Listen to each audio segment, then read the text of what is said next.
Terre n'est pas vieille de milliards d'années, et nous en parlerons de quelques-unes. La Terre possède un champ magnétique autour d'elle. Ce champ magnétique agit comme une barrière pour nous protéger des radiations ultraviolettes. En dehors de la lumière, il y a beaucoup d'autres choses qui nous proviennent du Soleil et des étoiles. Une grande partie de ces UV et de l'énergie provenant des radiations se heurtent au champ magnétique et sont déviées vers les pôles. Voilà pourquoi nous avons des aurores boréales et australes. Il y a quelques semaines, j'étais dans le sud Dakota et j'ai admiré une aurore boréale comme je n'avais jamais vu. Pendant des heures et des éclairs de lumière jaillissaient du ciel. Donc, ce champ magnétique protège la Terre, mais les recherches ont démontré que le champ magnétique s'affaiblissait de plus en plus. Nous perdons lentement le champ magnétique. Cela veut dire qu'il était plus fort. Il y a une limite supérieure à ne pas dépasser où la vie ne peut exister. Si vous augmentez le champ magnétique de 30 à 40 fois plus fort de ce qu'il est maintenant, tout serait détruit par la chaleur produite. Il n'y aurait aucune vie sur Terre si le champ magnétique était plus fort. Si la Terre est vieille de plusieurs milliards d'années, les évolutionnistes doivent trouver une explication. Ils disent que le champ magnétique s'inverse, que c'est un cycle. Très bien, mais nous n'avons jamais vu ça. On l'a vu s'affaiblir, et c'est tout ce qu'on a vu. Si vous voulez prétendre ou imaginer qu'il s'inverse, vous êtes libre. Si vous voulez utiliser les lignes entremêlées de la crête sous-marine de l'Atlantique, vous êtes libre. Mais ce n'est pas du tout une preuve concluante que le champ magnétique s'inverse.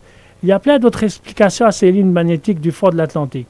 Nous avons observé le champ magnétique s'affaiblir et ce qui indique que la Terre n'est pas âgée de milliards d'années. Un autre problème sérieux, le champ magnétique protège la Terre des radiations. Les radiations qui passent à travers heurtent l'atmosphère et produisent le carbone 14. La quantité de carbone 14 dépend de la quantité de radiation qui passe.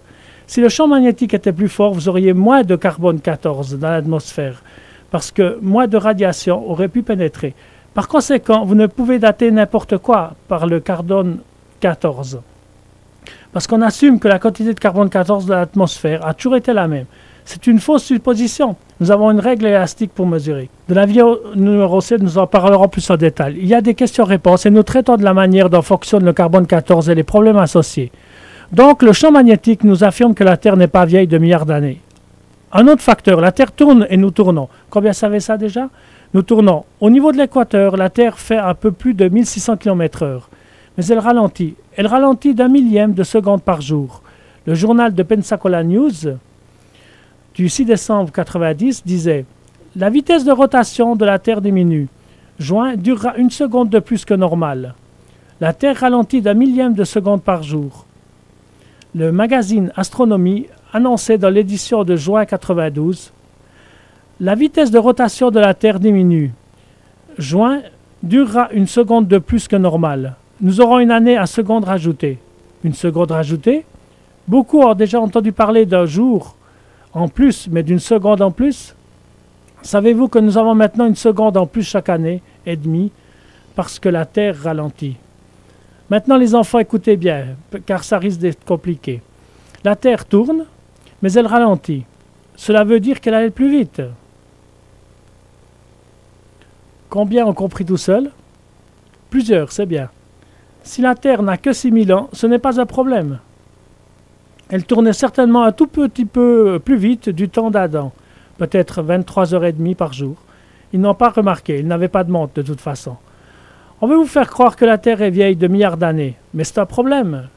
Si vous retournez quelques milliards d'années en arrière, la Terre tournerait très vite.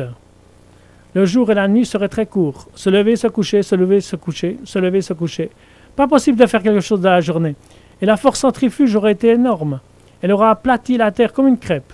Les vents auraient atteint 800 km/h, suite à l'effet de Coriolis. Vous pensez que les dinosaures ont vécu il y a 70 millions d'années? Je sais ce qui leur est arrivé. Ils ont été éjectés. Non, ils n'ont pas